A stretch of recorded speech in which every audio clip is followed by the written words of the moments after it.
ఎన్టీఆర్ జిల్లా వత్సవాయి మండలం భీమవరం గ్రామంలో టీడీపీ ఫ్లెక్సీలు ధ్వంసం చేశారు గుర్తు తెలియని వ్యక్తులు. టీడీపీ అభిమానులు ఏర్పాటు చేసిన ఫ్లెక్సీలు అర్ధరాత్రి ధ్వంసం చేశారు. సంసిద్ధం అంటూ ఏర్పాటు చేసిన ఫ్లెక్సీలను కావాలనే చించివేసినట్టు ఆరోపణలు వస్తున్నాయి. గ్రామ అధికార పార్టీకి చెందిన ఓ నాయకుడు అనుచరులు ధ్వంసం చేసినట్టు టీడీపీ అభిమానులు ఆరోపిస్తున్నారు.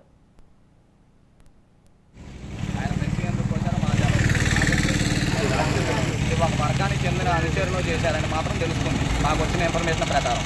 ఇది కనుక ఇంకొకసారి రిపీట్ అవుతే తీవ్ర పరిణామాలు ఉంటాయి. ఆ నాయకుడు తెలవకుండా జరిగితే ఓకే, ఇప్పుడు మీ అనుచరులను పిలిచి చెప్పుకోండి ఈ ఫ్లెక్సీలు చంపడం ఏంట్రా అని.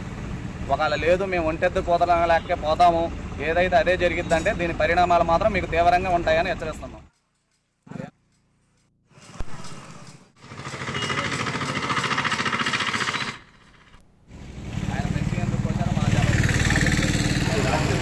ఒక వర్గానికి చెందిన అనుచరులు చేశారని మాత్రం తెలుస్తుంది మాకు వచ్చిన ఇన్ఫర్మేషన్ ప్రకారం. ఇది కనుక ఇంకొకసారి రిపీట్ అవుతే తీవ్ర పరిణామాలు ఉంటాయి. ఆ నాయకుడు తెలవకుండా జరిగితే ఓకే, ఇప్పుడు మీ అనుచరులను పిలిచి చెప్పుకోండి ఈ ఫ్లెక్సీలు చంపడం ఏంట్రా అని. ఒకవేళ లేదు మేము ఒంటెద్దు కోతలేకే పోతాము, ఏదైతే అదే జరిగిద్దంటే దీని పరిణామాలు మాత్రం మీకు తీవ్రంగా ఉంటాయని హెచ్చరిస్తున్నాం.